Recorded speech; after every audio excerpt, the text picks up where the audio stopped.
বেগম খালেদা জিয়ার রোগ মুক্তি কামনায় দোয়া। নোয়াখালী থেকে আমাদের প্রতিনিধি মোহাম্মদ আবুল বাশারের তথ্য ও ভিডিও চিত্রে ডেস্ক রিপোর্ট। সাবেক প্রধানমন্ত্রী দেশ নেত্রী বেগম খালেদা জিয়ার রোগ মুক্তি কামনায় দেশবাসীর কাছে দোয়া চাইলেন 90-এর স্বৈরাচার বিরোধী আন্দোলনের রাজপথের লড়াকু সৈনিক, নোয়াখালী বিশ্ববিদ্যালয় কলেজের সাবেক ভিপি, নোয়াখালী কৃষক দলের আহ্বায়ক ফজলে এলাহি পলাশ।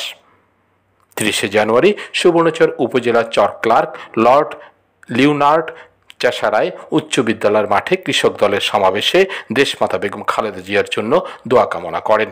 দেশের কৃষক জনগোষ্ঠীকে সুসংগঠিত করার লক্ষ্যে সারা দেশে 3 মাস ব্যাপী ইউনিয়ন পর্যায়ে কৃষক সমাবেশে অংশ হিসেবে নোয়াখালীর সুবর্ণচরে জাতীয়তাবাদী কৃষক দলের আয়োজনে সমাবেশ অনুষ্ঠিত হয়েছে। বৃহস্পতিবার বিকেল 4টায় সুবর্ণচরের চর ক্লার্ক বাংলা বাজার সংলগ্ন লর্ড লিওনার্ড চাষারায় উচ্চ বিদ্যালয় মাঠে এই অনুষ্ঠানের আয়োজন করে চর ক্লার্ক ইউনিয়ন কৃষক দল।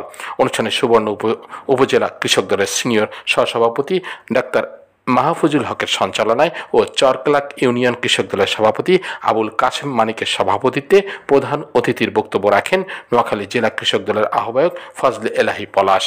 বিশেষ অতিথির বক্তব্য রাখেন উপজেলা কৃষক দলের সদস্য সচিব জিএস আব্দুল জাহের হারুন, সুবর্ণচর উপজেলা কৃষক দলের সভাপতি শাহাদাত হোসেন, সাধারণ সম্পাদক আব্দুল মালেক, সুবর্ণচর উপজেলা বিএনপির যুগ্ম সাধারণ সম্পাদক কামাল উদ্দিন, পূর্ব চরবাটা ইউনিয়ন বিএনপি সাধারণ সম্পাদক হেলাল উদ্দিন, চর ক্লার্ক ইউনিয়ন বিএনপি সভাপতি আলহাজ বশির আহমেদ, ইতালি প্রবাসী ও সুবর্ণচর উপজেলা বিএনপির প্রবাসী কল্যাণ বিষয়ক সম্পাদক মোহাম্মদ বাহার উদ্দিন, চর ক্লার্ক ইউনিয়ন বিএনপির সিনিয়র সহসভাপতি সিরাজুল ইসলাম ভুইয়া, সাধারণ সম্পাদক আবু হানিফ মিন্টু, মেম্বার চর ক্লার্ক ইউনিয়ন যুবদলের সভাপতি আলমগীর হোসেন, সাধারণ সম্পাদক জসিম উদ্দিন, সুবর্ণচর উপজেলা ছাত্রদলের সাবেক যুগ্ম আহ্বায়ক আবু তাহের, চর জুবলি ইউনিয়ন কৃষক দলের সাধারণ সম্পাদক মোহাম্মদ হোসেন সহ স্থানীয় নেতৃবৃন্দরা এ সময় উপস্থিত ছিলেন।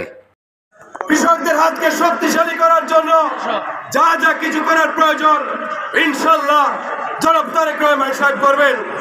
বন্ধুগণ, আজকে যারা হাজার হাজার কোটি টাকা লোপাট করে বিদেশে চলে গিয়েছিল, দ্বন্দ্ব করে অনেক কথা বলেছিল, আমি আপনাদেরকে বলতে চাই, আমরা কি ভবিষ্যতে এমন কোনো কাজ করব যে আমরা পালিয়ে যাব? আপনি একটু বলেন তো, আপনি কি করবেন?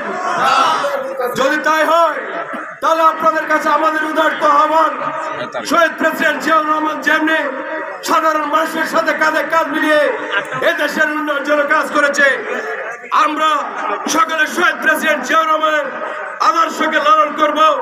আমরা ভবিষ্যতে যেখানে যাব যেন কোনো সাধারণ মানুষ আমাদেরকে দেখে মুখ না ফিরিয়ে নেয়। ভোটের সময় ভোট চাওয়ার জন্য কারো দ্বারস্থ হলে তারা যেন আমাদেরকে দেখে দরজা বন্ধ না করে দরজা খুলে আমাদেরকে সাধারণ গ্রহণ করবে। 16 বাংলা টিভি, চট্টগ্রাম। 16 বাংলা টিভি, আবহমান বাংলার